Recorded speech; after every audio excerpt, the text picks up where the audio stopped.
Transhumanism. What is it? What does it mean? What does it stand for? And how do you become a transhumanist? These are all great questions. And hot on the heels of the formal merging of a political organization like the Transhumanist Party, it makes it a good time to talk about it. So, in my opinion, there's three tenets to transhumanism. There is the biological elevation of the human condition past what is normal or achievable, I guess naturally, you'd say. This would include things like gene therapy, steroid intervention, antibiotics. These are all things, I mean, like these things, it's medicine. It's basically medicine and elective procedures as we approach a future where those things become more common. We already see a little bit in China as well, where gene editing comes into play for these babies that are being born. And there's only 2 so far, which is pretty interesting. And the Chinese government apparently is furious, although I'm not sure how we would have gotten access to the laboratory facilities necessary in China without the government permission. That's another whole issue. And these elective procedures are coming along and changing how we view our ability to be human. So that's one, the biological, you're defying the human natural condition with biology tools. The second standpoint of this, in my opinion, is technological intervention. This can be prosthesis, so any limb replacement, robotics included in that sort of thing. Your phone, an extension of your brain and how you think, is a technological intervention to a normal, natural state human condition that is absolutely a transhumanist boon that we've seen in the last 20 years. You couldn't. It's essentially a third brain. I'm of the belief that the human stomach is connected in a nervous way that makes it very similar to the thing we have at the top of the spine. But that's not something that everyone shares. I believe that the internet accessible smartphone is essentially replacing memory in some ways for a lot of people, thought process, how we store and think about data in that way, which leads us essentially to our third leg of transhumanism, which is, again, this is things I've thought about and things I've read and researched, but attempting to bring into the world artificial intelligence, or living in a post-singularity world, which is to say that we will attempt to coexist with beings that are entirely inhuman. They will be data beings. They'll be data structures given life, or sentience, I suppose. And this will represent a turning point, of course, in civilization, represent a turning point in a lot of things that could be good, could be bad. A lot of fiction has been written about what will happen when these super god beings, these beings of uncalculable intelligence, of problem solving that we have no idea about, these non-carbon life forms materialize. And it's all riveting, but none of there's no soothsaying. It's not possible to tell who develops it first, what tendencies it tends towards. They've already had issues with Twitter bots that pick up bad habits, and they don't know how to control that without, damaging the intellectual capabilities of the potential being. So these three things, the biological intervention, the technological intervention, and then the super being intelligence, the artificial intelligent data beings, I suppose, would be a good first step to thinking about transhumanism as a function of a political belief set, or a personal liberties belief set, because that's essentially what it boils down to. Is transhumanists believe they should be able to take any and all safe and sometimes unsafe avenues towards expanding consciousness, expanding their physical experience, their physical capabilities, rectifying the ravages of disease and these motor function diminishing conditions that are just prevalent in today's society, because we can save so much more of the population who is afflicted by them as compared to the past. So we are taking on this population of people that wouldn't exist 100, 200, 300 years ago. And we want to be able to fix them as well and help quality of life become a real conversation point. And gene therapy is very interesting in that way, but it's not a silver bullet. CRISPR and even, I don't know, viral vectors aren't going to save us in the way that some people hope. They're not going to be able to kill cancer next year if someone. There's no way to gene edit cancer out of you at this point. Maybe in 120, 150 years, potentially. But by then, I'm hoping we have the power to, either have brought the AI into being that understands how a human computer interface would work. Because I think that's the big missing piece for us right now. Human computer interface is a very popular thing.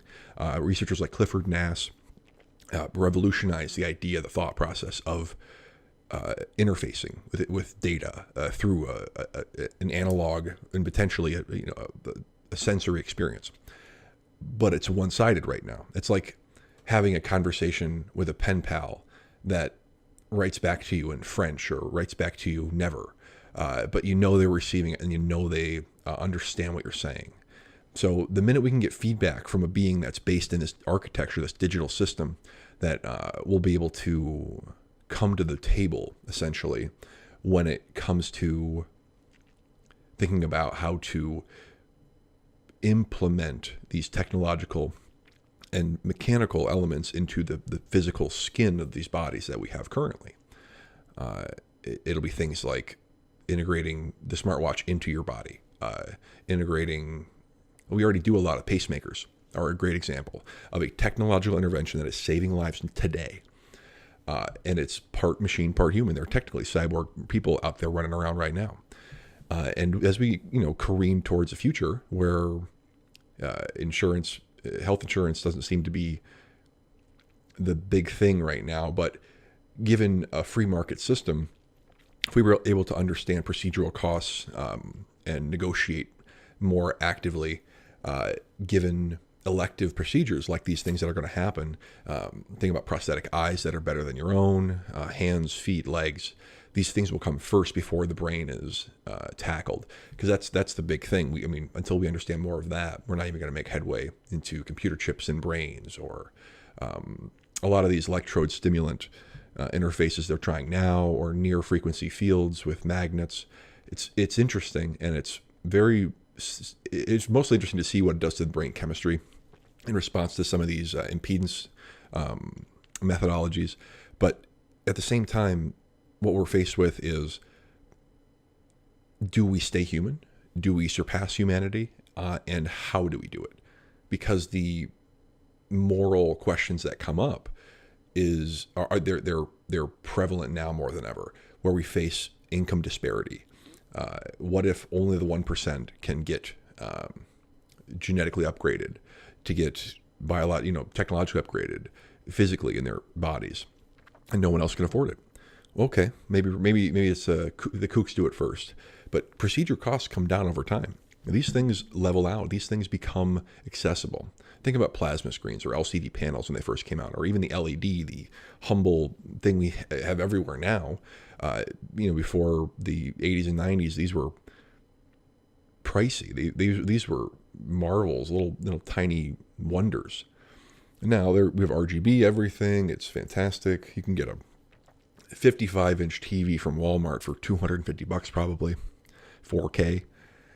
So what we can see is clearly that technology has this ability to reach the consumer.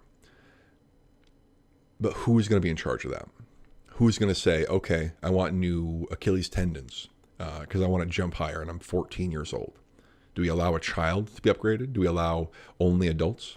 Is there an aptitude test before? What if would be criminals, would convicts or felons or misdemeanors preclude you from being able to engage with this new physical technological age? These questions are a little far off right now, but by 2050, we're going to be looking down the barrel of a have and have not population, in my opinion, especially if we allow people to edit their unborn children, to select gender, eye color, height, weight, muscularity. Imagine if the myelin inhibition gene is figured out that occurs in whippets and some cows and some bulls. If that's figured out, people will want that for their kid. They won't understand the ramifications because it exists now in some people. I knew a woman who had and her brother had it too, and they do okay. It definitely it inhibits your cardiovascular ability, obviously, and it changes the way you have to live your life. But they don't die from it. And in fact, they're exceptional athletes for the most part. And people will see that and think, okay, yes. But that's going to be an issue as well. I mean, what if we have super soldiers someday for real? And before robots take over warfare in person, we're going to have to deal with super fighters potentially. You know, we're seeing some of this stuff in sports now, or hyper high end. You're talking about drugs that people don't know the names of unless they're in the black market community or the bleeding edge research community. And these are the people in the NFL, the NBA, UFC, who are essentially market testing all of these new supplements or these new drugs or these unknown combinations. And we don't have any access to that data because they're afraid to share, because they'll be persecuted in their sport, which is obviously it would necessitate a rule change or society change. But I think it's the right way to do it now. You do it if you can. Do everything you can. If you're dedicated your whole life to this sport and you've taken every advantage you've had so far, and someone says, hey, this will make you better, I can't see how a lot of players or a lot of professionals wouldn't take advantage of that. They're being paid to play. They're not being paid to live a long time and be the upstanding moral people. They're being paid to perform at the highest level on the planet. So that's why the Olympics are such a target for things like this, because it is just brutal. So stepping back, I want to just initially touch on transhumanism again. We're talking about biological intervention, technological intervention, and then the singularity. And if you're interested at all, there's formal organization links in the description below. There's more research everywhere all the time on this subject, especially the moral quandaries. And leave comments in the comment area if you want to just sort of discuss this down there. I look forward to talking to you all about this topic. Many more talks to come, even more in depth about this topic and other topics as well. This is an area of interest for me. I studied it in school and wrote about it extensively, as well as the politics of it, since that's my degree area. So stick with me and learn a little bit in 10 to 15 minutes with me. Thanks so much. Bye.